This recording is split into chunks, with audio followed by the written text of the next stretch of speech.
Welcome to Southern Sense Talk on Rumble.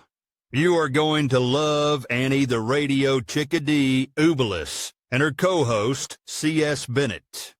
You'll find them live here on Fridays from 2:30 p.m. to 4 p.m. Eastern Date Time. Check out their website at Southern Sense, as in commonsense.net. It's that easy, southernsense.net. So sit back and relax. They're informative, fun, irreverent, and politically incorrect. You never know where they'll go, but you'll love the journey.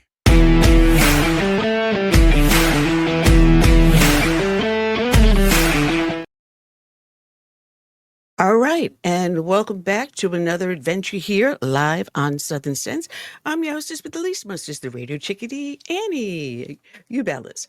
We do not have a co-host today. Curtis had some other obligations, so he will not be joining us. So I am flying solo. So you're going to have a blast finding out how well I do all on my little lonesome. Want to welcome everyone here up on Facebook, LinkedIn, up on YouTube, X, Rumble, Substack, and live on our homepage, which is southernsense.net. We got ourselves some great guests as usual. We'll be starting off the show, returning guest, Dr. Carol Lieberman. And she's got a new book out called Lions and Tigers and Terrorists. Oh my, how to protect your child in a time of terror. At schools, in cafes, hospitals, and bookstores, and helping families cope with terrorism. Her book has won the Paris Book Festival recently. Later on in the show, we're going to have Sal Litvak. No, Sal Litvak. You can find him up on X. It's your pal Sal. He has a new book out, Let My People Laugh, Jewish Jokes of All Time. And he's also the director of an upcoming action film, and it's titled Guns and Moses. He also has with his wife, Nina, the website, The Accidental Talmudist. So we've got ourselves a great show going on today. And just a little start off, I don't know about you guys, but I get AMAC magazine. This is the rival to AARP, but it is for conservatives just like you and I. And it doesn't push a lot of these things like AARP did for the Obamacare. And they are more in line with what you and I think. And they've got the same thing AAA has and AARP at less, and it's not offensive. So I found this, and this year they named President Donald J. Trump AMAC's Man of the Year for 2024. So congratulations, President Trump. You think about it, they named him when he was the 45th president, as well as the 47th president. And in the few months he has been in office, he has done more for this nation than any previous president has done. So, guys, if you can, pick up the AMAC magazine. I encourage you to read it. I believe it's amac.com. Yeah, I've been getting this for so many years, I don't even pay attention. It just comes automatically in the mail. And it's got a lot of great articles in it. Matter of fact, there's one from Newt Gingrich in this issue. I also did a AMAC Person of the Year poll results, which they held on February 21st of this year. And President Trump received, I believe it's nearly 60% of all votes. And what came in second place was you and me, you and I, the MAGA voters. They came in second place, followed by Elon Musk, then J.D. Vance, Melania Trump, Charlie Kirk, Scott Klessler, Laura Trump, Robert F. Kennedy Jr., Tulsi Gabbard, Joe Rogan, and the bottom of the list, Vivek Ramaswamy. So, guys, check it out. There's some other things, too, I want to go over before we go into our dedication. Yesterday, the House did pass the amended budget bill. I mean, there's a lot of people still kicking and screaming over it, but the budget bill has been passed. They advanced a resolution that will allow Congress to move forward with the sweeping legislative agenda. It was a 216 to 214 vote. The lower chamber approved it. in spite of lingering concerns about the financial impact of the Senate's instructions. Tom Massey and Victoria Spartz opposed the package. Among other things, it'll be the largest tax and regulation cuts ever contemplated in this legislation. I'm trying to see what else is inside here. They did require a reconciliation process with the Senate, which has been, and Republicans were using a 60-vote filibuster to prevent it. But otherwise, this has now passed. So that is now going to go further down to Trump. Here's some good news. For those of the military men and women out there that left the service because they refused the jab, the Pentagon is now currently taking troops back. The U.S. Army Reserves, I believe, are the first groups coming back in. Under the new policy, former service members who qualify reinstatement will be eligible to receive back pay and benefits that they would have earned had they remained in the service. This directive is in line with the executive order that Trump signed during his first week in office to reinstate troops who were forced out for refusing the vaccine. Service members forced out have been able to return since 2023, but without back pay. So fewer than 80 people out of at least 8,700 service members came back under that policy. So guys and gals, if you did leave the service and you do want to come back, you are eligible to do that. So please check it out. We need men and women like you to stand up for our constitutional rights. And God bless you for doing so. The Navy has released a document that explains the entire process. So check out their website. The sailors are eligible for back pay, housing, and food allowances and bonuses they would have had earned, minus any income, VA benefits, separation payments, TSP contributions, or DoD debts. So check it out, guys. When you do get ready to go back, find out, which service, whatever service you had been separated from, what are the rules and requirements? Because some of you may end up deciding it's not worth going back because you're going to lose a lot more money because of what you earned on the outside. So just check it out. And like I said, we need men and women like you back in the service to stand up for our constitutional rights. Something else I picked up along the way before coming on air. God bless Elon Musk. He has found now that there are fake people, not yet born, in the future that are claiming unemployment benefits. Doge is working. Ronald Reagan made a lot of cuts to our budget. Teddy Roosevelt did, Ronald Reagan, and now it looks like Trump is doing it, and he is really, really carving out a lot of theft and waste. Doge, in their initial review, found that since 2020, 9,700 people whose birth dates weren't for another 15 years in the future have claimed $69 million in unemployed benefits that have been administered by the state governments. So I'm here in South Carolina, and we have our own Freedom Caucus. And with certain groups, I still run a Tea Party, we have a weekly Zoom meeting. And one of the things they were talking about in the Zoom meeting was about a statewide Doge. And guys, if you are out there and you are involved in some groups out there, be they Tea Parties, 9/11 groups, whatever conservative groups are out there that you're working with, even if you're with your local GOP or state GOP, find out about whether or not your state has a group there that's willing to do Doge. Whether it's inside the state government or outside agency working with the state government.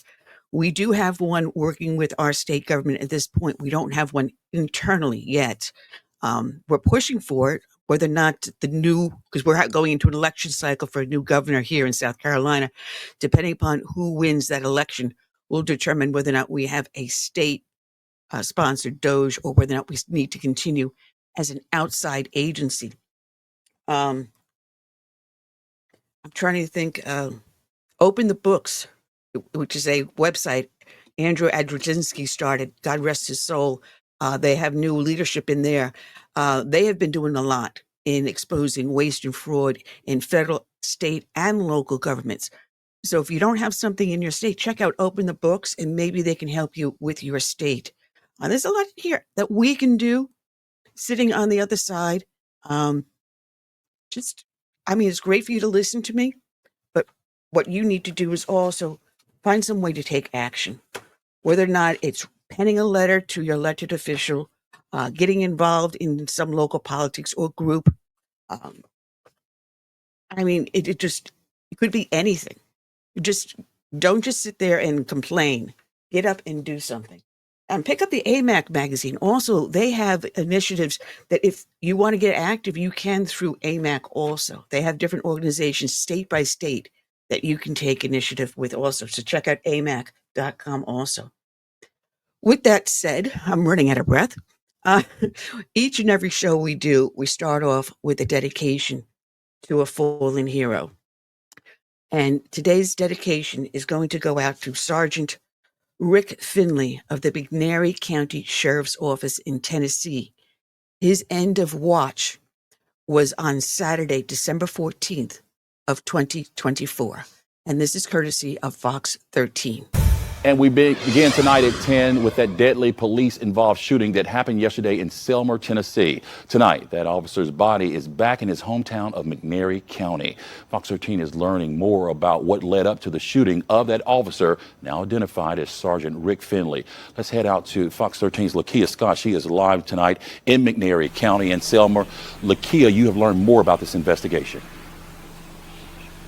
Down learning that Sergeant Rick Finley worked full-time with the McNairy County Sheriff's Department. He was also working part-time with the Selmer Police Department. Now, investigators say that he was working as a police officer on Saturday, answering a suspicious person call when he was shot and killed. Now, today, law enforcement and the community, they paid tribute to Sergeant Finley, who was taken to Memphis after that fatal shooting. They brought him back here to McNairy County. One by one, officers from multiple law enforcement agencies paid their respects to the fallen officer. Fox 13 followed in that motorcade. Dozens aligned the roads on the route showing support. We're getting more from that investigation tonight. According to the Tennessee Bureau of Investigation, Selmer police officers responded to a report of a suspicious person outside a home in the 100 block of New Bethel Road. They got this call after 3 o'clock. In a separate report, the Selmer Police Department says the suspect was trying to force his way into a home and fired several shots into the door. Now, when Officer Finley arrived, police say the suspect, 39-year-old Daniel Jeremiah Holmes, attacked Officer Finley and shot him several times.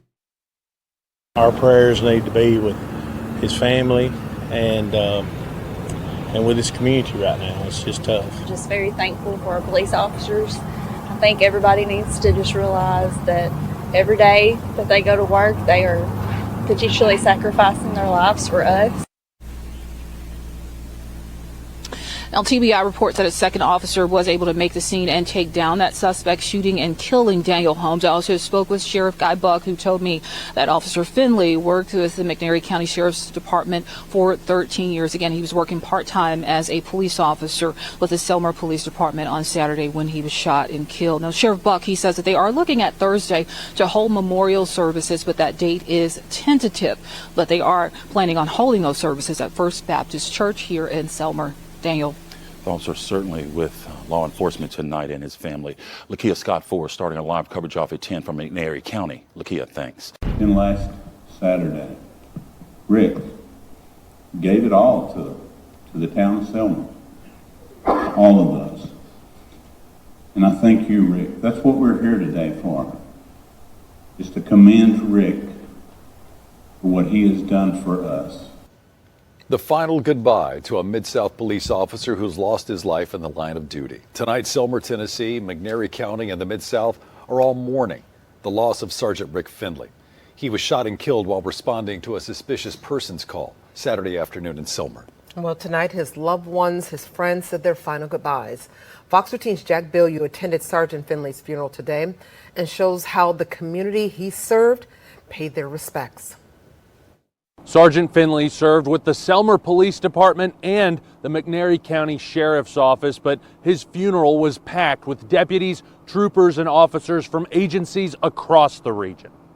Friends and coworkers told the story of Finley's life, from a childhood spent outside to teenage years dedicating himself to martial arts. Finley served in the Army National Guard and served 2 deployments to Iraq before returning home and joining law enforcement.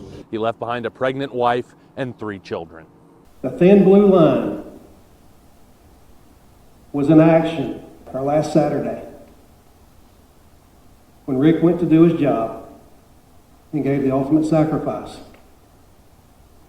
And it's something that we will never, ever forget, because Rick is a hero. He is a hero. Now, Finley's family was given the American flag that was draped over his casket, and while the crowd walked out, they played his last call over the sanctuary loudspeakers. I'm putting that together for tonight at 10. In Selmer, Jack Bilyeu, Fox 13 News.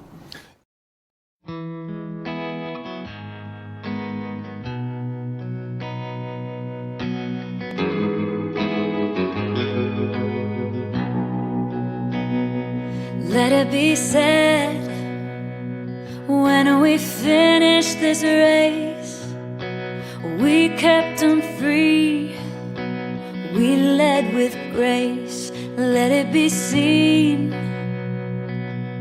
from sea to shining sea, beautiful America, living our legacy. Oh, Father, Mother, Sister, Brother, oh,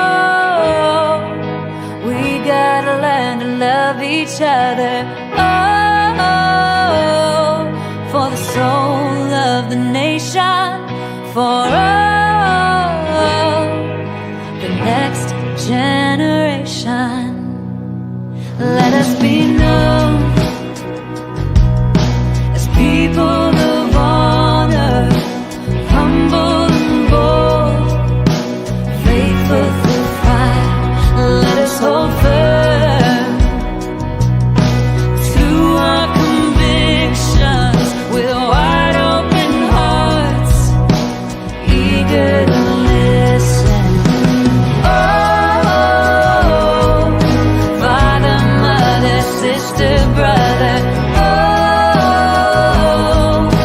we gotta learn to love each other. Oh, for the soul of the nation, for the next generation.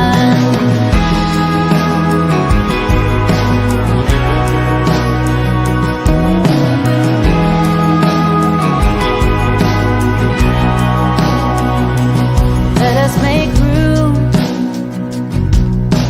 Let us reimagine, welcoming voices with true compassion. Let's craft a world with hopes and dreams, the challenges known and those still unseen. Oh, Father, Mother, Sister, Brother, oh, we gotta learn to love each other. Oh, for the soul of the nation, for the next generation.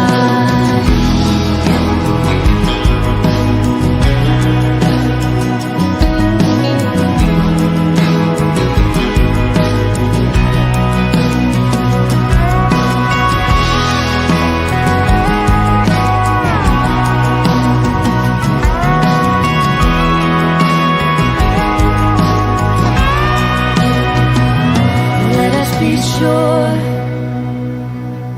when our time has come, we gave them hope, we made them strong. Let it be said, when we finish this race, we kept them free, yeah, we led with grace. Oh,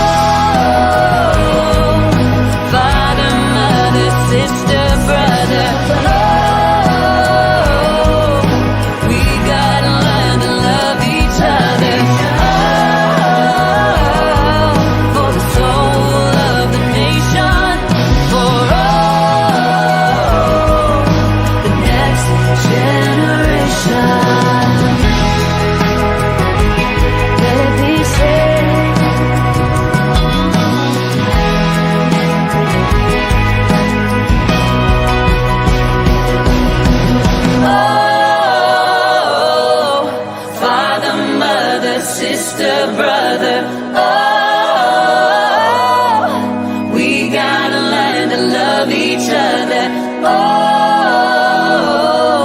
for the soul of the nation, for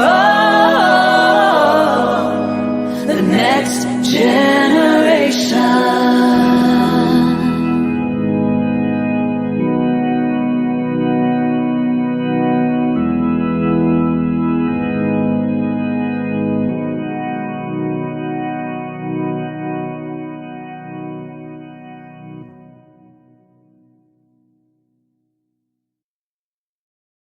All right, and I am back. You will notice Curtis is missing today. He had a medical appointment of some sort he couldn't change, so he will be with us. Next Friday is Good Friday. I do not broadcast on Good Friday. I may put something up that's pre-recorded. I'm not sure yet. I've got a couple of days to think about that, but just to know, I will not be live, but there will be something posted next Friday, and Curtis will be with us the week after that. We're going to be talking to a gentleman, a detective by the name of Clue Wright, in reference to a homicide that occurred in Florida. And that will be very interesting, what has been covered and the background on that. So we're going to just go a little off base in 2 weeks and do something a little bit different, delving into this murder mystery. It'll be fun to do something a little bit different. But in continuation to what I was talking about before we went to the dedication, and that music was by a friend of our shows, Tiffany, Soul of the Nation. You can find that by going up to her website under Tiffany. Talking about Elon Musk and a Doge and uncovering millions in taxpayer dollars wasted on unemployment claims. And I found articles in the New York Post, articles up on the Epoch Times, and in a couple other locations. Just, I always like to look at different angles, people's different looks, but they're almost reporting exactly the same thing, which I find very interesting because this is just a little bit too blatant. In one absurd case that Elon Musk team has uncovered, besides the 9,700 people who have not yet been born collecting 69 million in benefits, this is really strange. Why the government didn't catch this? This person has not yet been born, and they listed their birth date as 2154. I'm sorry, 2154? That's 120 some odd years in 30, 128 years in the future, and they're collecting unemployment. According to this one, it was $41,000 they've collected so far for someone who's not been yet born 120 some odd years in the future. Another 24,500 people in the impossible age of 115 have been collecting unemployment benefits in the amount of 59 million. And some 28,000 between the age of 1 and 5, obviously not yet employable, have also claimed an additional 254 million in benefits. I mean, these are all fake claims. So it's bad enough we're paying Social Security to people that are 300 years old or more, but now we're paying unemployment benefits to people that have not yet been born, much less old enough to be employed. And some of this fraud that they have been doing with the unemployment benefits also is impacting the COVID-19 relief funds by including enhanced unemployment benefits, and in which many cases has been proven, whether or not it's unclear, some of the birth issues could be explained, but particularly in states that are using outdated data sources. This is really, really odd. I mean, 129 years in the future, and they're paying someone unemployment benefits.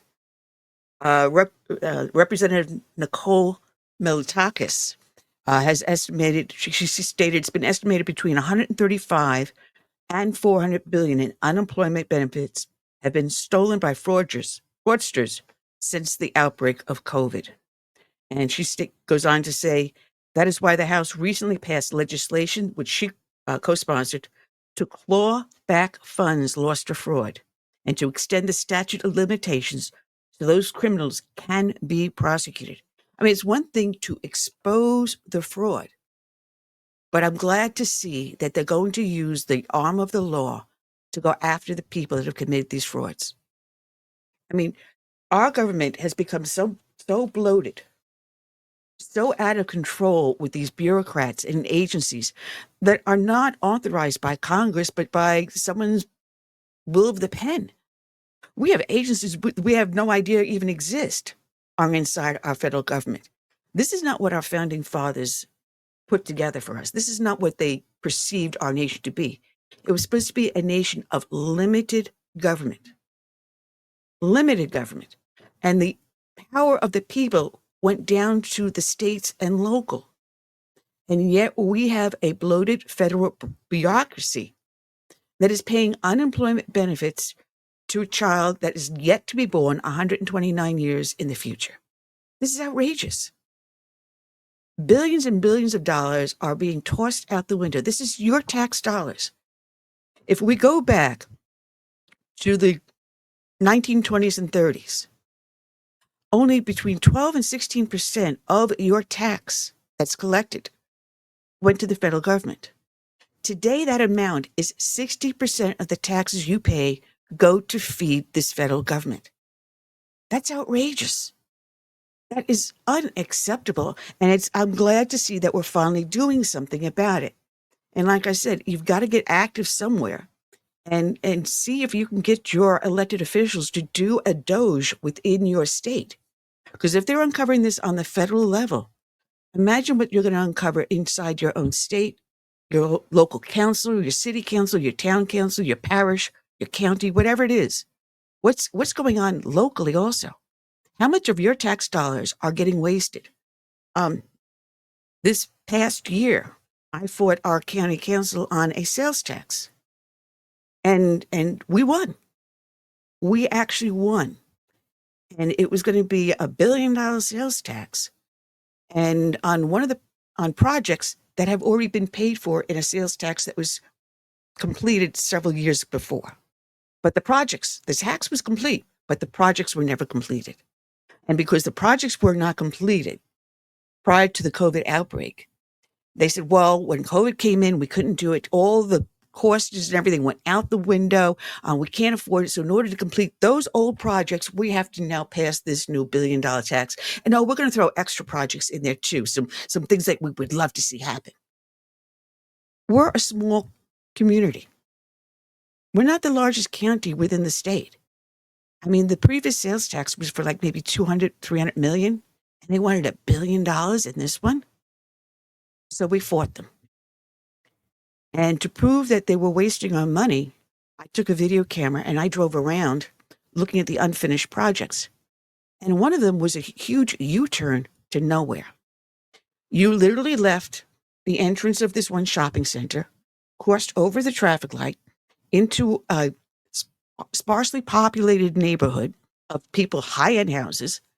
You hit the end of the road, came back around, came back up to the same main roadway you just exited a block away, next to a Taco Bell. There were no stores behind there. There was no reason for this huge U-turn. It was a U-turn to nowhere. You got to know what's going on locally. If you don't participate locally, how do you know what's going on with your state? If you don't know what's going on with your state, we sure as heck don't know what's going on with our federal government. So we've got to bring we the people back to the local.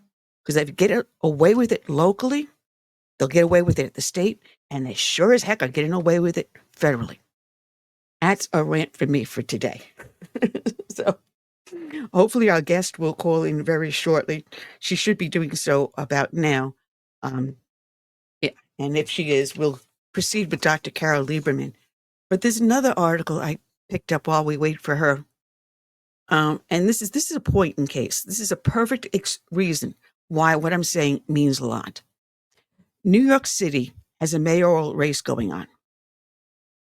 And there is, I cannot believe this is they're actually thinking about doing this. This was from the New York Post, and it was from their editorial board. There's a supermarket mogul by the name of John, I'm trying to pronounce his last name, Katsimatidis. And it seems that his family owns these huge supermarkets. And there's a Democratic socialist running for mayor in New York City. And his name is Zoran Mamdani. Mamdani? I'm probably not pronouncing it correctly. I really don't care. But this mayoral candidate wants to open up city-run supermarkets. And this supermarket mogul, goes by the name of Katz, has agreed to pilot a program. And there was one big caveat on this. He said, we'll help you run this program when you become elected mayor. And this guy, Katz, said, if they want to try an experiment, I will be helpful, as long as the city makes up the shortfall for shoplifting. So, okay. Guys, you're living in New York City. You're shopping in New York City. You're doing business in New York City. You're employed in New York City. So you're paying New York City taxes at the wazoo. And oh, by the way, you're not living in New York City, but you're employed in New York City and living in the suburbs. You're still paying taxes into New York City because they're taxing your employment, or at least they were when I left. So it doesn't matter. You're going to be paying New York City taxes to support city-run supermarkets. And this guy, this supermarket mogul, Katz, is going to be making money off the city, your taxes. And if someone shoplifts inside New York City, gee, like that would never happen, would it? Yeah, think that maybe you're running a city-run supermarket and there won't be any shoplifting? And then he'll run these supermarkets as long as the city pays for any damages and lost merchandise from shoplifters. Now, picture this.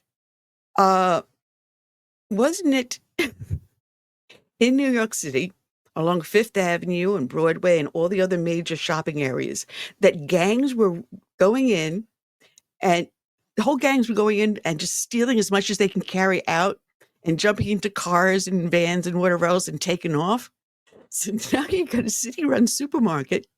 Oh, who's going to stop these gangs from going in, doing massive theft? And you don't have enough New York City police officers to stop this. So you've got a private enterprise running a supermarket in New York City. You really can't have a cop because it's a private enterprise, even though the city's running it inside the supermarket. So how do you stop the shoplifting? So wait a minute, New York City, if you do elect this guy, if you really are stupid enough to elect this guy, why don't you just put out a sign saying free groceries? Because that's exactly what's going to happen if this guy gets elected and decides to run city-run supermarkets in New York City. It's going to be a free-for-all, free food. I mean, they can't even run the DMV properly. They can't even run the post office. And don't get me started on the post office, folks. Oh, man. But all right. And it turns out that the publicist for Dr. Carol got the time frame wrong.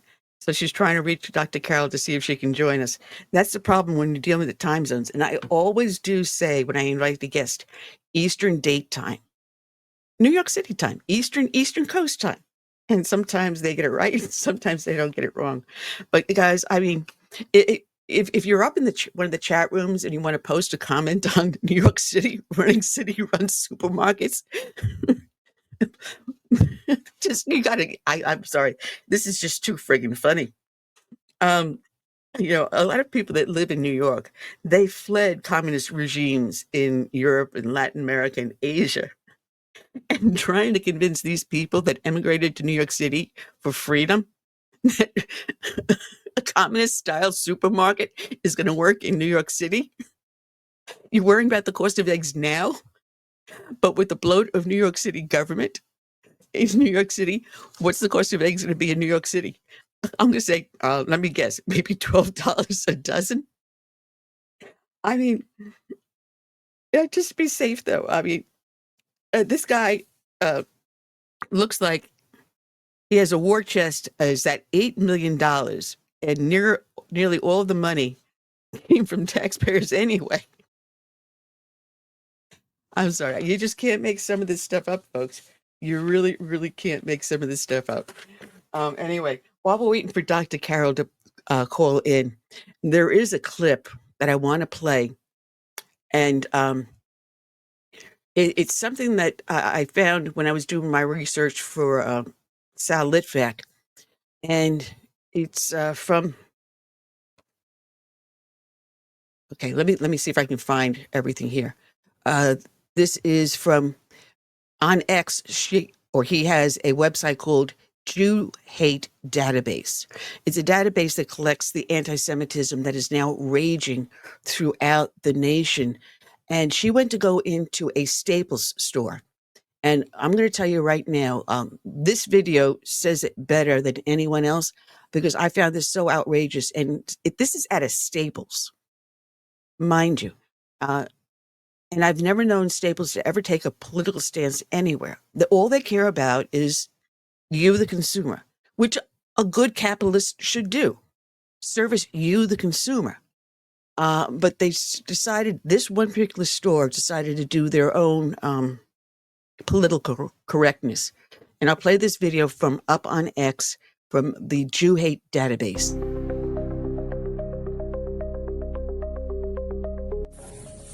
We're not able to print anything that has any racist messaging.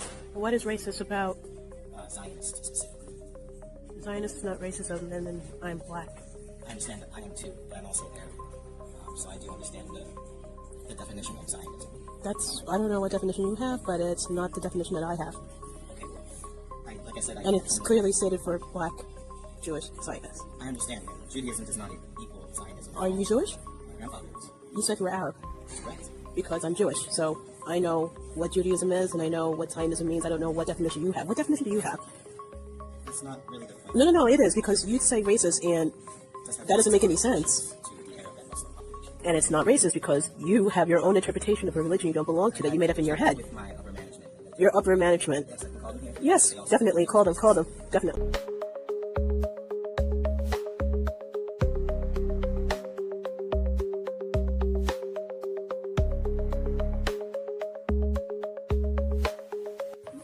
You guys said it's racist, and it's not. You guys have your... Yeah, so I printed out, and the thing is that I just wanted to make sure I said this on the video. There's also, they refuse to print out my postcards for the BJZ squad. And not only that, they also refuse to print out my postcards about Jewish joy. So not only do they misinterpret what Zionism means, they also don't like Jews being happy. It literally said, and it can't be denied because it's shown on the project. It's shown, yes it is, it said, my Jewish joy is every time that I laugh, every time I look in the mirror, and that being Jewish and alive today is something to be celebrated. And you refused to print that, which means that you are anti-Semitic. No, that's not how it works, actually. But you refuse to print out. You refuse to print out cards that said, because there's two different projects. There's two different printouts projects, and there's one that's like purple and pink, and then there's one that's green. And the one that is green is only about Jewish joy. Yeah. So I printed out, and the thing is that I just wanted to make sure I said this on the video. There's also, they refuse to print out. Came here for a full order, and that's it. We're done. You're starting too much. Nobody wants to deal with you. There is way too much going on right now in the world for you to act like that with employees who are just trying to do their job. Well, he wasn't doing his job. To get out of here. He wasn't doing his job. Stop do you know yelling. what happens? No, I don't care. Okay. I don't want to hear you yell. Yo, here's what happens. Shut up. Here's what happens. Leave them alone and shut the fuck up. No. There are a lot of people that need service. If making a card about if making a card about Jewish joy. I appreciate it. Thank you. Yeah. All right. I mean, I think that basically said it for everything. That's completely outrageous. You're at a Staples, and this person who's Arabic obviously had this thing against Jews. And what is Zionism is that you stand for the Jewish state. You believe that the Jewish state has the right to exist. That country has a right to be who they are. And that's what Zionism basically is. But no, they make it sound like it's a slur. It's something nasty, it's something horrible. But it's not. And here she had something else. Another one that just says, I'm happy to be Jewish. And that was considered hateful also. Now, wait a minute. If you have been watching these anti-Musk protests and everything else, you'll see these signs that people are carrying, and it has the numbers 8647. Now, I didn't know what that stood for. And then I did a little research, and I found out that it stands for, when you say 86, it means that you're going to cut something out. You're going to dump it. You're going to drop it. You're going to kill that project. It's 86. Or if you, like you're in a restaurant business and someone doesn't want the order they just placed in and the order's been placed with the chef, you call in the kitchen, 86 that order for what, spaghetti and meatballs, whatever it is. You 86 it, you cut it out. But what was the 47? 47 stood for President number 47, Donald J. Trump. So it was a call by any means possible to terminate Donald J. Trump. Now, if that's not hate speech, I don't know what is. That's an open call to cause harm to the President of the United States and to this nation. And yet, if she prints a postcard with Zionism on it, saying she's proud to be a Black Jewish Zionist, that's hateful. Do you understand the hypocrisy that we're talking about right at this moment? And that's exactly what it is, complete hypocrisy at this moment. And it's okay for the other side to do this. It's okay for them to go out and smash Tesla's private property. The cars didn't do anything bad. Now, the cars are supposed to be environmentally friendly, and you're the people promoting this green stuff, having cars that are environmentally friendly, not burning fossil fuels. They're doing the same thing that you want them to do. And all of a sudden now the cars, because it's from Elon Musk, and Elon Musk is Doge, and Elon Musk is aligned with President Trump, now the cars are bad. It doesn't make sense, folks. It doesn't make sense. So attacking these cars, in which, folks, by the way, you smash these cars, the cars have these automatic cameras. You get within a proximity, the cameras automatically turn on. So as you're vandalizing the dealership's private property, the Teslas themselves, you're on candid camera, folks. Can you get any dumber? Can you truly get any dumber? Listen, I'm trying to see if I can get a hold of our next guest. So if you see me turning a little away from the camera, I'm looking at my phone, trying to make sure I key in the correct phone number to send him the message, which I hope I just did that correctly. Yes, let's do that. And all right, hopefully that went through. I don't know if I did that correct. It seems like one of the numbers keeps on. No, that did. Okay. We'll see whether or not he does come and call in earlier. But, you see this? So here she is just trying to get these postcards, a handful of them. She's not got billboards or anything, personal postcards, and Staples won't print it.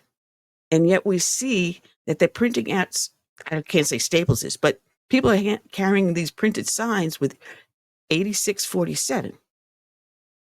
And I love the signs that they carry that say, impeach Musk. Well, you can't impeach someone who's not been elected. So you can't impeach Musk. I mean, I was cracking up when I saw those signs. But you see what's going on here, folks. It's like, it's the law for me. I mean, it's one way for me, and for you, it's completely different. You've got to do what I say. And even you nasty MAGA people. Oh, what did Bumblebrain Biden call us when Trump was driving the garbage truck? He goes, "Oh yeah, MAGA supporters, the garbage." They called us garbage. Hillary Clinton calls us deplorables. Oh, we got called Hobbit. What else have we been called? We've been called fascists. We've been called every name in the book. But if you say that you're a Zionist, that you support Israel's right to exist, you're a fascist. Byron Donalds went down in Florida to one of the Tesla protests. God bless him. I hope he does get elected in Florida as the next governor. I'm pulling for him. There's other good people running, but this guy's got guts. He goes directly into a Tesla protest, African American, and next thing, a woman approaches him, calls him every name in the book, including an Uncle Tom, and a fascist. And he's had such grace. I wish I had that clip. Someone else had posted it, but they had other garbage in there, so it kind of like wasn't something I would present here. But if you do find it out there, guys, send me, just email me through the website, southernsense.net, that video, and I'd be happy to play it. Or if you got a link up in the chat room on one of theirs, post a link and I can have the ability to pull up the screen and play it here, right now. Otherwise, he went and he faced him down. He honestly did face him down. And you think about what is going on the left, these massive protests coming up spontaneously. No. How do you arrange a nationwide protest at the same time on last Saturday across the nation? There's money behind this, folks. There's big money behind this because the signs are all pre-printed. There are some handwritten ones, but they're pre-printed. Times and places have been arranged. There's money behind it. The same way we had where it was the Black Lives Matter, the Antifa, the Occupy Wall Street. When they went to look at the actual protesters, they monitored them by their smart device, time and location. And the same individuals kept on showing up across the nation, whether it was Los Angeles, San Francisco, Sacramento, Chicago, Detroit, New York, Philadelphia. It was the same individuals. You go up on Craigslist, you saw ads saying, if you want to go to these protests, contact us, we'll pay you. If you draft people, we'll give you extra money. Someone is behind this. And you know what? Maybe Pam Bondi and Kash Patel can turn around and find out exactly who this is. Because someone is doing domestic terrorism. And we're the targets. We have the audacity to speak out against this. We are the targets. I mean, I have a friend of mine attends my tea parties. I see him driving a Tesla, and I saw him pull up in the grocery store, and I'm saying a silent prayer for him, hoping that no one turns around and attacks him. I had someone come over to my house yesterday to give me a quote on some work I needed done. He pulls up in my driveway driving a Tesla, and I'm thinking, oh my goodness, I've got the American flag and stuff all over the place.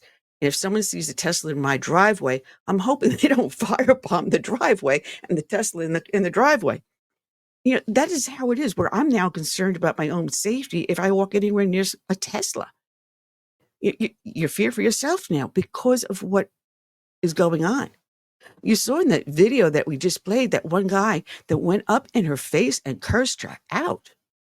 And this is a customer telling to shut the blank up. This is how divisive our nation has gotten. It used to be, we can have a conversation with a neighbor. We can be on the opposite end of the political spectrum. Oh, you got your crazy neighbor Charlie next door. He voted for Obama, so what? But you could still have a picnic with them and share a beer. But it's gotten to the point now here, we can't. You can't anymore. This is something I wanted to talk to Dr. Carol Lieberman with, because we have allowed the media and the dark state working with the media to censor our voices. We have been allowed to be cowed. I was going to have a guest on today.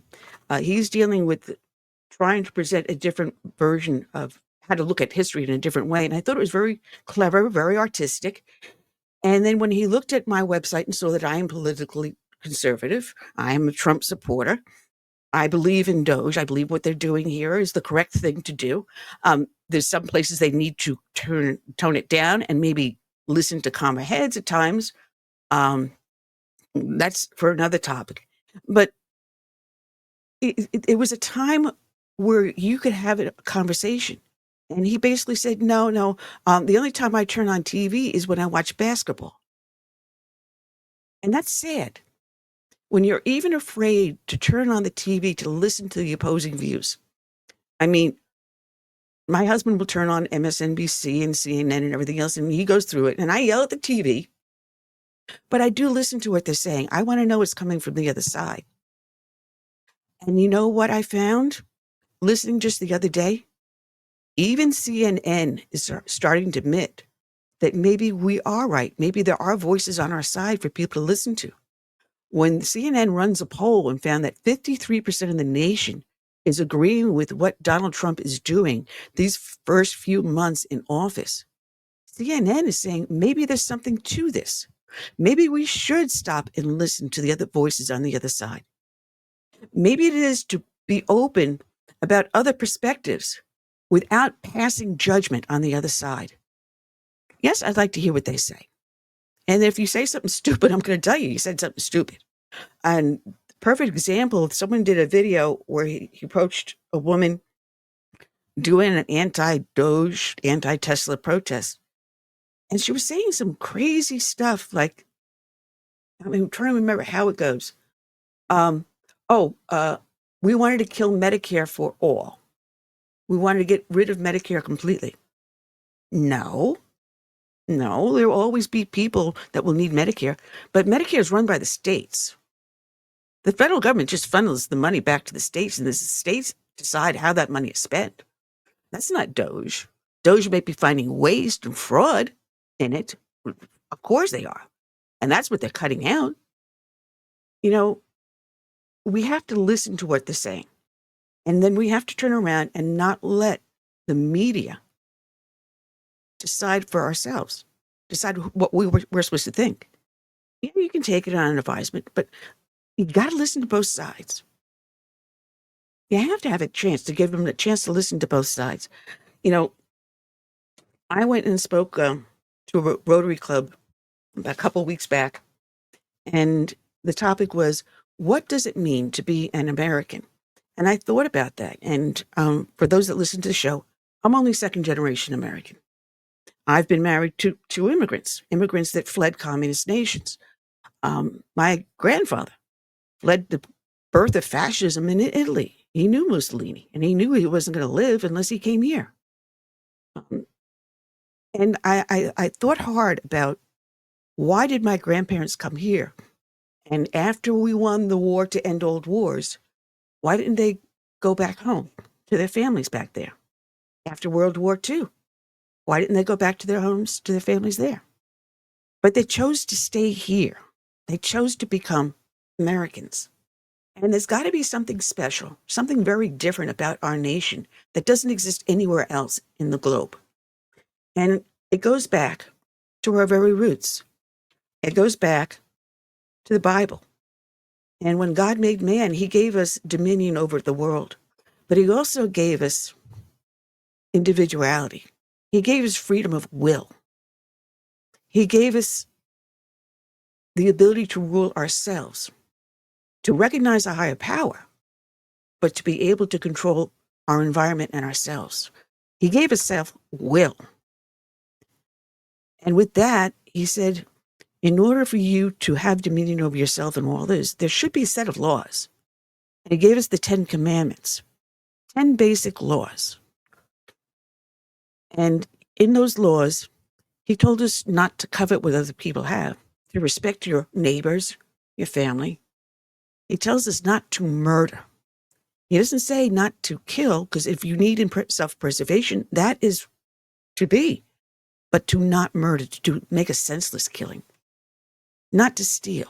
He gave us the basic rules to live with, the foundations. And that foundation came to be when King Harold codified English common law. And it was the first time in living history, in English common law, it recognized that you as an individual have the right to own a weapon to defend yourself and your property. It recognized that you were a human being of equal worth to the ruling class, to preserve your own life if it is threatened and your property, to own a weapon. That has never been before in law. You were always the subject. There was the ruling class, and then there was everyone else. And you were a subject or a slave, a servant, and then there was the ruling class.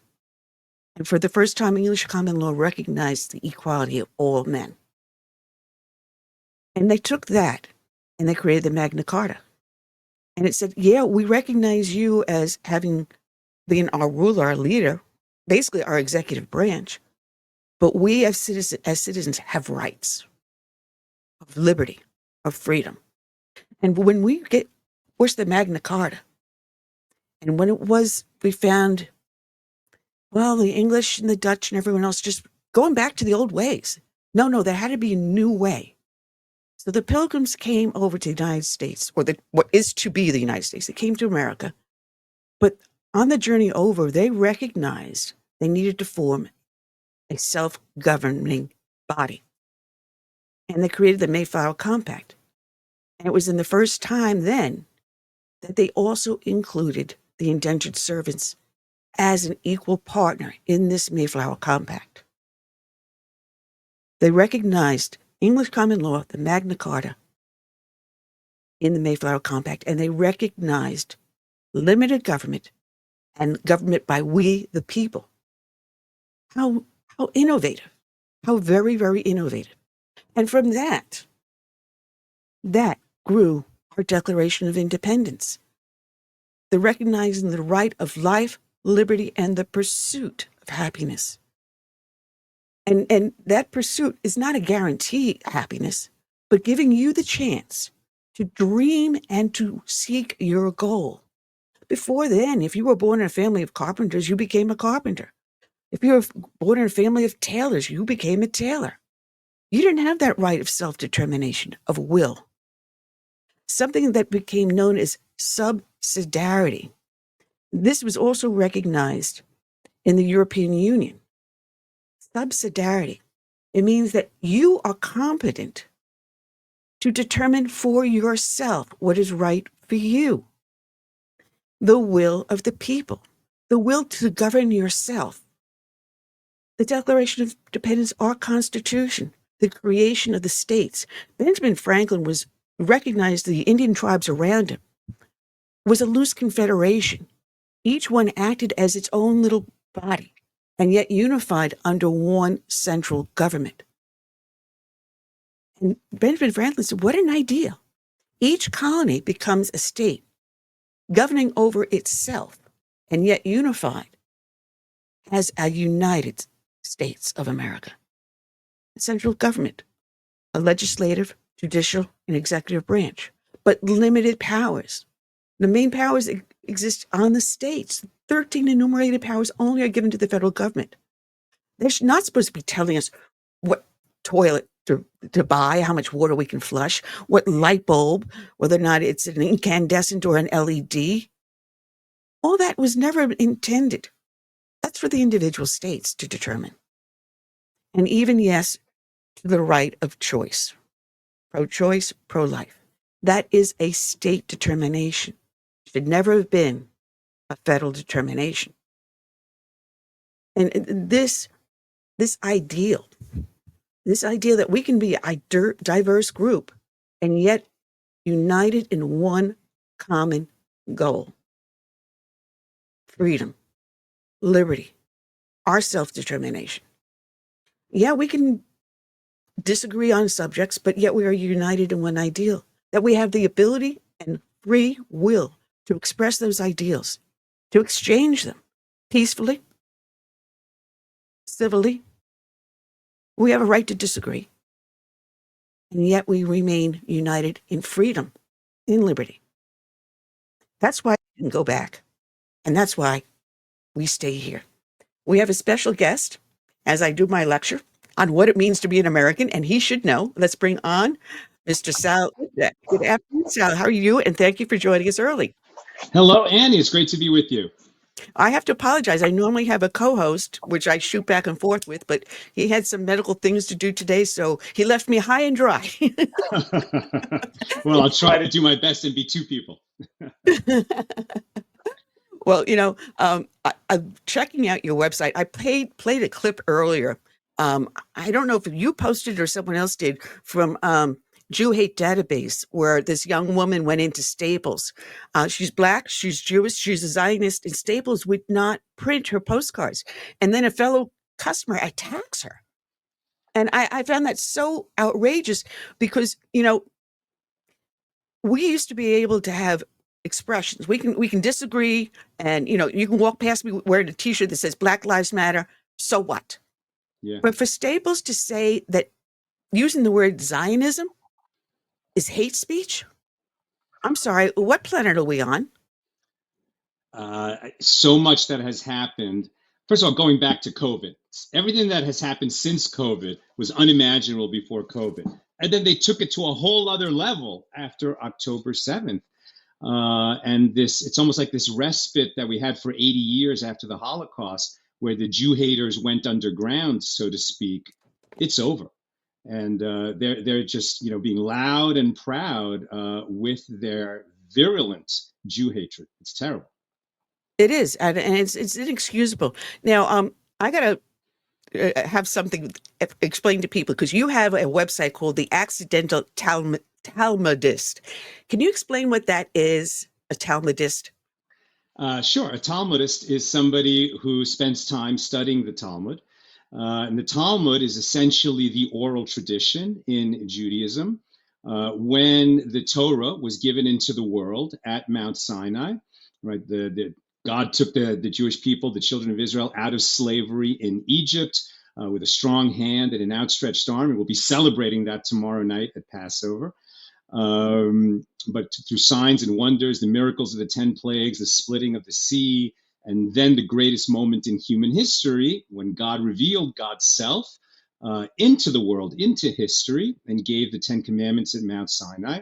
And then Moses ascended, and God dictation was essentially God's secretary for receiving the rest of the Torah, the first 5 books of the Bible. And along with the written Torah came the oral Torah. And it is crucial that the Torah would come in these 2 conjoined parts, written and oral, because no document could cover every situation that would come up over history. And so the oral tradition, which included a few specific laws given at that time, but also initiated a process where the elders in every generation would be able to answer the new questions as science and medicine and history and geopolitics brought new questions into the world. Well, I gotta let you know, we're up on Facebook, LinkedIn, YouTube, X, Rumble, and Substack live at this moment. And I gotta tell you, I grew up in New York, and I had businesses and everything in New York, and I left the corporate world to do an exact opposite. I'm retired out of NYPD, and I was stationed in Brooklyn, in Williamsburg, Bushwick, Williamsburg. So I actually walked a footpost up and down Lee Avenue. Thank you for your service, Annie. Thank you so much. Well, a matter of fact, my partner and I, when we did that, because we had a lot of fun, especially on Lee Avenue. We would go do tap dancing with our nightsticks, singing "Tea for Two" down Lee Avenue. So when I saw you come on with that hat, the first thing that went through my mind was the yid with the lid. Yeah, for those who can't see, my hat says Guns N' Moses, and that refers to my upcoming movie. It's on festivals right now. It's going to open across America, 300 theaters in July. And it's an action thriller. And it's the story of a rabbi with a gun, a rabbi who's forced to become a gunfighter after his community is violently attacked. Starring Mark Feuerstein, Neil McDonough, Alona Tal, Christopher Lloyd, that everyone loves from Back to the Future, and Dermot Mulroney. Yeah. Great. Absolutely excellent. Because there's more to that title. I wrote it down here, was Guns N' Moses. I can't read my handwriting. Holy cow. My God and Glock. No, may God and Glock protect you. May God. Could not read my handwriting. May God and your Glock protect you. I think you'll appreciate this, Annie. It played at a festival in Atlanta, and everywhere we've shown it to an audience, the audience loves it. It's a movie that really brings people together. On the one hand, you have Jews, often politically liberal in the non-Orthodox world anyway, but also Christians and conservatives, and they just love the movie. But there's some, kind of super progressive liberals who get triggered by anything having to do with guns. And there was one critic down there who wrote, "I don't think that 'May God and your Glock protect you' is the kind of catchphrase we need right now." So I would just strike the "I don't think" and leave it at. No, May God and your God protect you was the kind of catchphrase we need right now. No, wait a minute. October 7th? Yes, Maybe. yes. Yeah. And when I heard that, may God and your Glock protect you, I kind of cracked up because I'm thinking, all right, where did I put mine? I mean, listen, again, audiences love the movie, but there's always that one in the room, right? So we had a Q&A at one of these screenings. A woman gets up and says, I don't have a question. I have a statement. And I know you've done enough public speaking that when you get that, yeah, buckle it's like, up. all right, here we go. Here we go. So she says, do we really need another another movie about Jews and guns? I said, excuse me, ma'am, what was the other movie about Jews and guns? She says, well, you're lionizing bro culture. At this, I'm utterly confused. I'm like, what are you talking about? The women characters in our movie are very strong. One trains the rabbi how to shoot. Another is a former special forces operative. Another, is just a lioness protecting her children. He says, well, it's the guns. We have to fight Jew hatred with speeches and with articles and editorials, not with guns. I said, ma'am, you're absolutely right. We have to fight Jew hatred with those tools. But if a bad guy comes into our house of worship or in our home, please God, it should never happen. At that moment, the guy with a pen is not what you need. You need me and my gun and people like me who have a lot of training. I was not a gun guy, but when the danger started increasing to our community, I stepped up like a bunch of other people in our Orthodox community and joined an organization called Magen Am, Shield of the Nation. And we go through so much training. The qualifications we have to pass are, stiffer than what FBI agents have to pass. And we get licensed and we carry. And please God, we should never need these skills. But if we do, we will not be a soft target. Part of the responsibility of never again is that, we empower ourselves to defend our communities. It's funny because they think that guns are the bad thing. Well, I'm sorry. Wait a minute. Women do enjoy firing. Yeah, we do enjoy protecting ourselves and our families and our property. We have the right to do the same thing. So why is the assumption is only the bad people and then the guys with the guns? Well, I'm sorry. There are many times I wish there was a good citizen with a licensed firearm behind me rather than someone else. It's not just a Jewish thing. It is a protecting public safety, because if they go after you, they're going to go after me. Yeah. And then if I don't stand and defend myself or you, then they'll go down to the next person. And how did that line go from the Holocaust? First they came for, and they went down the line, and then finally they came for me, and there was no one there. Exactly. And they don't understand that. And guns are not the problem. It's the person that is holding it. I mean, I can put my gun by my front door. It doesn't get up and walk out the door and start shooting. It doesn't self-fire unless I physically pick it up. Only then will it go into action. It is a tool. There are terrorists who drive vehicles into crowds. Are we going to ban all vehicles? I mean, of course, we have to get at the root causes of why is there evil in society, and we have to be prepared to defend ourselves and our neighbors against that evil. And which is what you are doing, which is what I'm doing. And we have to have that conversation. Yeah. And unless we have that conversation, we're not going to get the other side to realize, wait a minute, they're there protecting me, maybe. And maybe we can get that through their head. All right, fine. It's okay for you not to want a gun. That's perfectly fine. But you're going to be very happy if something happens and I'm standing there next to you. Just so. Now, I do think what can be a consensus viewpoint on both sides of this issue is that people who have guns should be well trained in how to use them. The last thing we need is yahoos who go down and buy it and think, well, I know what I'm doing. Because, God forbid you ever need it and you're facing a bad guy under pressure. If you don't have a lot of reps under your belt, you will not fire accurately and you won't know what to do and you will be scared and bad things can happen. So, I do believe that gun owners should have a lot of practice in using them. Well, it's essential with any tool. Yes. Any tool. You're going to have to learn how to use that. Because if you don't, you're going to get hurt, or someone else is going to get hurt, or whatever you're doing is going to cause damage. So, like any tool, you must know how to use it. And the same goes with this sort of a media that we're doing. We have a tool here, and unless we use it smartly and safely, you're going to have the other side that's blowing up the world, like the signs for 8647. Have you seen those? I'm sorry, I don't know what you're referring to. 86. Well, when you see the Tesla and Doge things, you're now seeing signs and messages across the internet saying 8647. 86 as in 86 that dish, 86 that idea. Cut that idea out, throw it out. And what's 47? Oh, Donald J. Trump. I see. So it's an open call to violence. So they're using media like this. And again, that's a tool. And that's one of the things that you and I have been fighting. You have a great article. This came on the Jewish Journal about Wikipedia going after the Heritage Foundation. Yeah. I mean the people the knots that they twist themselves into, for example, claiming that Donald Trump is an anti-Semite and that he's an enemy of the Jewish people. I'm like, okay, this has been the most pro-Israel president ever.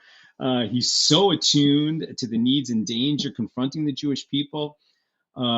Sadly, there's this large percentage of the Jewish people that are just against him, no matter what he says or does. They don't listen to their own reason and rationality. They've just been taught to hate, and it's a knee-jerk hatred at this point.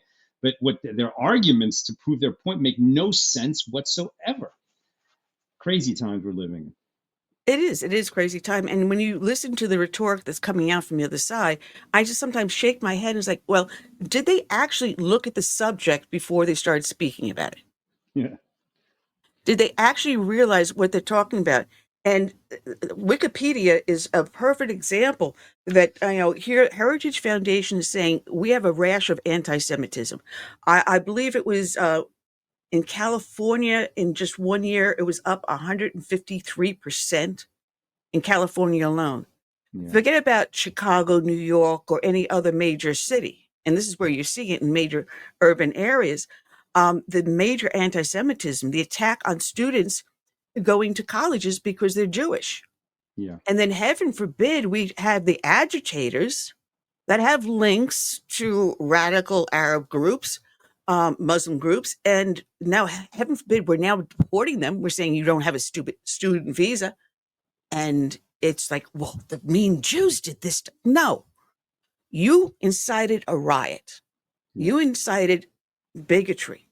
You're here in the United States, and it says on your visa that you're not supposed to participate in a public protest. You're not supposed to be doing X, Y, Z, and yet here you are on camera citing anti-Semitism. And how dare Trump deport you? These people often aren't even students at the schools where they're creating those demonstrations. They're literally paid agitators. No, I have no sympathy for them. Bye-bye. Don't let the door hit you on the way out. That's what I was just going to say. Don't let the door hit you on the way out. I mean, we are certainly a nation of freedom of speech, thank God. And if you have an opinion, great. But this is far beyond expressing an opinion. When you're stopping students from going to class, when you're inciting violence against them, that's something else entirely. I mean, the level of violence that has risen in the last, I would say, 16 years. It started actually before that. It has escalated every single year. Back in 2009, we formed our Tea Party here where I live, and I still run it 15 years straight, 60 now. And I was asked to go to the local college, and that was the thing to get out the vote, to get people to register to vote and to give different political viewpoints. So they had the Democrats, they had the Greens, and I was there representing with some Republicans, and I was representing the Tea Party. And everyone gets up to speak, and they are completely given politeness. And then when some of the people from the Republican club were getting ready, they were getting nervous. They said, will you go up and speak for us? I said, okay, fine, I did. I got up to speak, and next thing I know, I was getting heckled. I was getting cut off. I barely could get out 4 or 5 words. And I stopped. And I said, you know what? We may not always agree with the other side, but we gave them perfect time and we were polite and let them have their say. Now give me the same respect. And the other side turns around and says, she's right. She gave us time. She didn't make faces. She didn't say, do anything. She gave us complete respect. Give it back. You don't have that today. You can't even get as far as that, because a perfect example, again, in the Jewish Journal, of the two IDF soldiers that were speaking at CSU in San Marcos. They had to be cut off for security reasons because they were being threatened. Now, these are soldiers. These are Israeli Defense Forces soldiers who are trained, and yet they had to be protected because the violence level has risen that high. So, Sal, how are we going to get our nation to take that level and tone it all the way back down? It is a wonderful question. How are we going to do it? We certainly have to model the behavior that we're calling for, and I think we do. It's just part of the nature of our side in this debate that we are civil. How do we get the other side to act civil? I don't know. There was a period in Jewish history where there was a similar level of rancor. And it was known as the debate between Beis Hillel and Beis Shammai, right? So there were two sort of houses that were both very dedicated to the Bible and to the law and to following God's law. But they had diverged on a number of important questions. And they were each side was so convinced that they were right that it was like a looming civil war and a split within the Jewish community. This was in the Second Temple period. Sort of late Second Temple period. And so what happened? A voice emerged from heaven. And maybe this is what we're all waiting for, is this voice to emerge from heaven. And the voice said that these and these are the words of the living God. In other words, both sides were committed to the truth. But the law follows Beis Hillel, the house of Hillel. And why? Because the students of the house of Hillel state the opinions of their opponents before their own. And implied within that is that they state the opinions of their opponents in a way that their opponents would say, yes, that's my opinion. Right now, in political discourse in America, it's so angry, it's so heated, it's so over the top that you can't get people to say, could you oppose me? Could you please state what my opinion is?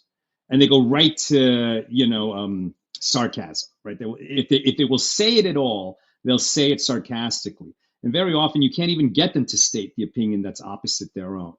But people who can state the opinion of the other side and in a fair manner have now laid the groundwork for completely different kind of discourse, genuine civil discourse. And by the way, they're going to be much more effective advocates because then they'll get people to listen to them now that they've been respected enough that their position was stated fairly. Well, I've got to let the listeners know that one of the reasons why you're here is because you've also got a new book out. All right. And believe it or not, I've actually been reading it. And the funny part is when I heard the title of the book and I thought about it, I said, if you remember back in late 60s, early 70s, there was a book published. And on one half of the book was Polish jokes, the authentic Polish jokes. On the back half of the book was the authentic Italian jokes. Yeah. And I'm half Italian, and we were joking around and says, listen, when we go to the bookstore, the local stationery store, how much you want to bet the Italian half is ripped off and the Polish half is put back on the shelf? And sure enough, that is what was happening. So, I mean, I'm thinking, but they were the same exact jokes, but they were told in a Polish way and in an Italian way. And as I'm reading yours, it brought back a lot of memories. And God bless my husband. I'm a newlywed, husband number 3. And there's a whole Jewish joke in that one alone. They'd be the last. But he can't tell a joke for the life of him. And as I was reading your book, I came across one and I said, this is perfect. I said, this is because I was sitting around and I was the only female among 4 other men. And so I told the joke And it says there's a husband and wife. They're always fighting, no matter what happens. The husband was feeling bad and felt he wanted to keep this marriage. So he decided he was going to take his wife on this beautiful vacation, romance her, love her. And they decided to go to Tahiti. They get off the plane and they're doing fine until they get to the hotel. And all of a sudden it all blows up. And he's going, oh, it's all ruined. I got to get out of here. He goes for a walk on the beach just to clear his head and say, all right, fine. How do I solve this? And as he's walking the beach, he sees this lump in the sand and he goes and digs and he pulls it up. It's a little lamb and he's cleaning it off. And as he's cleaning off, he rubs it and out pops a genie. And he goes, thank you, master, for releasing me. I'll give you one wish. And the man thought and thought. And he looked back at the hotel and he says, no, this has to be a really important wish. So he pulls out a map and he says, this is the Middle East. Can you give us peace in the Middle East? And the genie looks at him and goes, there's no way I can grant that wish. That's too difficult. You have to give me a single wish. He goes, all right, looks at the hotel again. He goes, I want to know what's on a woman's mind. And the genie looks at him and he goes, what? Give me that map. Very good, How did Annie. I- You're good at it. You're very good. So the book that Annie's referring to is my best-selling book, Let My People Laugh, Greatest Jewish Jokes of All Time. And thank God, yeah, it's a bestseller in a few categories on Amazon. And I feel that I'm an inheritor of the Jewish humor tradition. I've always been captivated by these jokes, and I've collected the very best of them and adapted them for the modern ear. There's 163 jokes in the book. And I did add one. I added one joke to the reservoir, but I never tell people which one it was. They have to guess, and if they do, they get a T-shirt. Well, I think I'm up to, let's see, I was not completely through the book. Oh, no, that's the wrong thing. Where's my Kindle? There it is. I think it was 90 something on the book. Yes, the jokes are 96. Yeah, they're numbered 96. So you can tell the jokes by whatever number it is. And if you remember, number 14. Oh yeah, that's a really good one, isn't it? Which is another joke in itself. Exactly. And the reason that I numbered the jokes is because there are lists at the front, greatest Jewish jokes for a fundraising speech, for a sermon, for a first date, for a day at the golf course with your buddies. And since some jokes appear on multiple lists, they all needed to be numbered. But it was a bit of an allusion to the classic joke about the fella who's always been trying to get an invitation to the Friars Club in New York. And he finally finds a member and takes him in. And he can't believe he's sitting there at a table with the most famous comedians in the world, these old guys who've been on the circuit for decades. And they're sitting around a table, and one of them says 32, and everybody laughs. And another guy says 54, and everybody laughs. And the new guy says, what's going on? And the member who brought him in says, well, these guys have been telling all the same jokes for years. They don't even bother telling them. They just numbered them. He says, oh, wow, can I try? Be my guest. So he stands up and he says, 38. And everybody stares at him. And he sits down sheepishly and he says, what happened? The guy says, you told it wrong. Well, I got to be honest. I told you I'm half Italian and half German. And my grandmother, God bless her, she goes, Anuch, you know the only thing between an Italian and a Jew. And I says, no, Grandma, what is it? She goes, the only thing we put tomato in our chicken soup. I love it. Which, is basically the same thing we've been saying. We are all human. We are all the same. And if we treat each other with dignity and respect and listen to each other, rather than deciding, I'm going to be right and you're going to be wrong, and the heck with it, and you're going to have to listen and do what I say. Yeah. Give them the same dignity and respect that you demand, give it to someone else. And that is what America is about. Absolutely. And we've gotten away from that. We've really gotten away from that. And I think that part of the problem, and I suspect you're going to agree with me, is how manipulative the media has become. And that people form opinions not based on good facts and information, but what they believe are facts and are actually an agenda-driven media that's profiting from keeping us terrified and furious with each other. Well, I've got a camera here that likes to go in and out on me, so that's why if you see me popping back and forth, if I move the mouse, it changes. But the one parting thought, because I'm seeing we're down to our last 5 minutes, and God bless you, thank you for joining us here. One of the things I said in my Rotary speech, the closing remark is, does God make mistakes? And the answer is no. God placed me in this body, on this time, in this place, on this earth. And it's up to me to determine what his will is. It's what I do with that makes me who I am, not the color of my skin or my gender or anything else. It's what he put inside my soul, my heart. And if I can listen to God and hear his message and bring it forth, then I am doing his will. Spectacular. That's so beautiful. I'm so glad to hear you say that. I actually teach it a very similar lesson every day, or almost every day with my students. I teach every day a Talmud class, a daily class. And I'm very often telling people, what is the first commandment that God gave into the world? What is it, Annie? What is the first commandment? Thou shalt love the Lord thyself. Thou shalt love thy Lord thy God. With all thy I'm heart, sorry, all I thy soul, and all thy missed- resources. Some would say that that's the most important commandment, but it was not the first. The first commandment was actually be fruitful and multiply. That was the first commandment God gave into the world. Now, that commandment is often understood to mean you shall have kids, and it's very important that there'll be a next generation. But if that's all it meant, it would suffice to say multiply. So the question is, what does be fruitful mean? And not everybody is blessed to have children, but everybody can bear fruit in this world. And what it means to bear fruit is to ask yourself, why was I sent into this world? We don't have souls. We are souls. We have bodies. So we were sent into this world and into this lifetime and walking around in a body for as many years as we're granted for a reason. There's a mission that each of us have. And sadly, we come with amnesia, so we don't remember what the mission is. But all our lives, we have to keep asking, what is the fruit that only I can bear? What is the problem that only I can solve? What is the contribution that only I can make? And if you keep asking that question, it will come into focus. Absolutely. We in ourselves imprint ourselves on others, and what we imprint on them is what is being fruitful and multiply. We're out of time, Sal, so we definitely have to have you come back. It is so much fun. I knew I was going to have a blast with you. I knew it. Thank you, Grandma.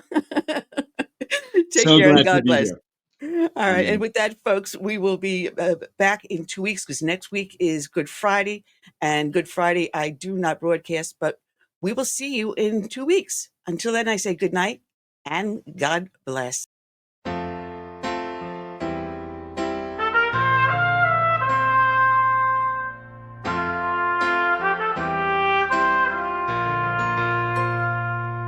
I'm praying for this land I love, America, America, the home of the free. But there are people making plans to change America. They've no respect for her or what matters most to me.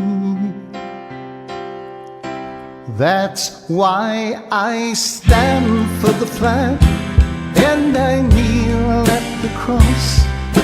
Mourn for the friends I have loved and lost. And I still believe in God we trust, and the freedom our forefathers granted us.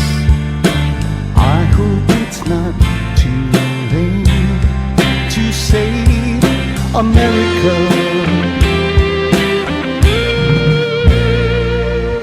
Do you hear our battle cry across America? We've got to rescue her. You know it's up to me and you to see the truth behind their lies. Don't change America. God bless America and the red, white, and blue. That's why I stand for the flag and I kneel at the cross. Lord, for the friends friends I have loved and lost, and I still believe in God we trust, and the freedom our forefathers granted us. I hope it's not too late to save America.